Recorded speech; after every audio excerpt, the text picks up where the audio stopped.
గురుగారు, తిథులలో అష్టమి తిథి రోజున ఎటువంటి శుభ కార్యక్రమాలు చేపట్టవద్దు అని చెప్తూ ఉంటారు. కానీ అలాంటి అష్టమి తిథి నాడే జగద్గురు అయినటువంటి శ్రీకృష్ణుడు జన్మించడంలో ఆంతర్యం ఏమిటి? బాగుందమ్మా. లోకంలో మనందరికీ కూడా చాలామందికి భ్రమలు. శుక్రవారం ఎలాగో, మంగళవారం ఎలాగో, అష్టమి బాబోయ్ కష్టం. ఎందుకంటే రెండిట్లోనూ రెండో అక్షరం షా కింద టావత్తు. అష్టమి కష్టము. వాము అష్టమి తీదంటే ఏదో కష్టం మనకి ముంచుకొస్తుంది. ఒరే పిచ్చివాడా, ఇటువంటి మూఢనమ్మకాలను వదులుకోరా అని చెప్పటానికే శ్రీకృష్ణ పరమాత్మ అష్టమి తిథి నాడు పుట్టాడు. ఇంకే తిథి లేదమ్మా ఆయనకి. అష్టమి తిథి నాడే ఎందుకు పుట్టాడు అని అంటే, దీనికి మన ప్రాచీన పండితులు చెప్పినటువంటి పరిష్కారం ఏంటంటే, ఇందాక నేను చెప్పింది చమత్కారం, ఇప్పుడు నేను చెప్పేది సాధుపాటు. మనకి తిథులు 15, ఇటు 15 అటు 15 30. మామూలుగా తిథుల్లో పాడ్యమి నుంచి అమావాస్య, మళ్ళీ పాడ్యమి నుంచి మళ్ళీ పౌర్ణమి మనకు ఉంటాయి కదా. ఈ 15 తిథుల్లో మధ్యగా వచ్చేటువంటి తిథి ఏంటి? అష్టమి. జాగ్రత్తగా మన వాళ్ళు ఎంత గొప్ప విశ్లేషణ చేశారో మన వాళ్ళు. మధ్యలో అటు 7 ఇటు 7 మధ్యలో ఉన్నది అష్టమి తిథి.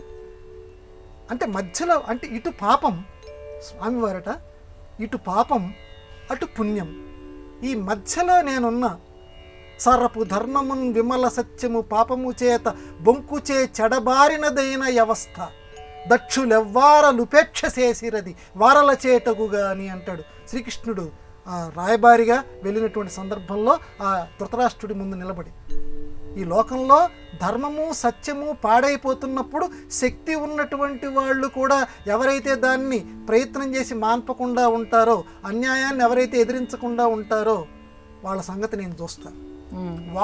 వాళ్ళు చేయటం లేదుగా అని చెప్పి నేను ఊరుకోను.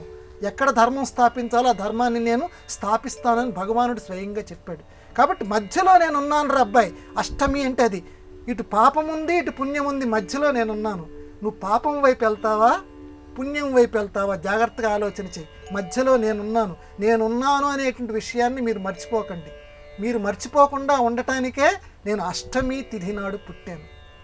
ప్రతి మానవుడు కూడా కృష్ణాష్టమి నాడు, ఆయన జన్మాష్టమి నాడు ఆలోచించవలసినటువంటి విషయం ఏంటంటే, స్వామివారు మధ్యలో ఉన్నారు.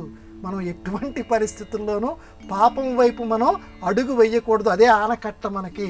ఎప్పుడూ పుణ్యం వైపే మనం ఉండాలి.